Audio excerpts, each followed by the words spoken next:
What caused the deadly flash flood in Nepal? A major tragedy struck Nepal on August 26, 2026, after a powerful flash flood suddenly swept through Rasua district near the Nepal-Tibet border. But what exactly caused it?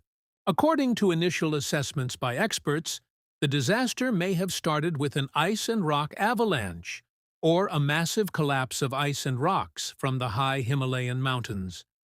The debris may have fallen into the Lenda River and blocked the flow of water. When a river is suddenly blocked by huge amounts of ice, rocks, and soil, it can create a temporary natural dam. Water then builds up behind the blockage. When the dam can no longer withstand the pressure, it can suddenly collapse. And that may have been when the terrifying surge of water began. A huge amount of water, mud, rocks, ice, and other debris suddenly rushed downstream through the Lenda River toward the Bote Koshi River.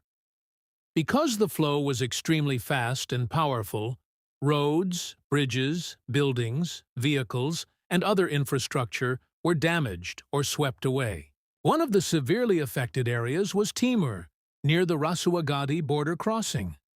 Many residents had very little time to prepare because the flood arrived so quickly.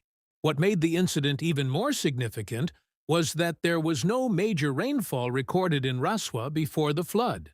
Because of this, experts are focusing on the possibility that a glacier-related event was the main trigger, rather than ordinary flooding caused by monsoon rains. A magnitude 4.4 earthquake was also reported on the Tibetan side that day. Scientists are investigating whether it could have been connected to the collapse of ice and rocks, but it would be premature to say that the earthquake itself was definitely the cause. Scientific investigations are still ongoing.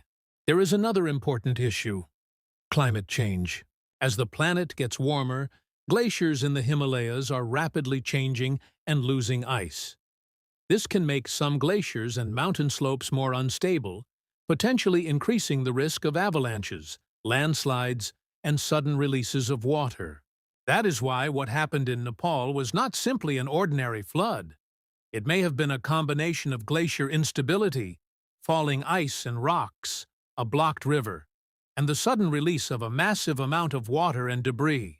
And perhaps the most frightening part is that disasters like this can happen extremely quickly, leaving downstream communities with very little time to receive warnings and evacuate. Search and rescue operations are continuing, while experts investigate the exact sequence of events that caused the disaster. It is a powerful reminder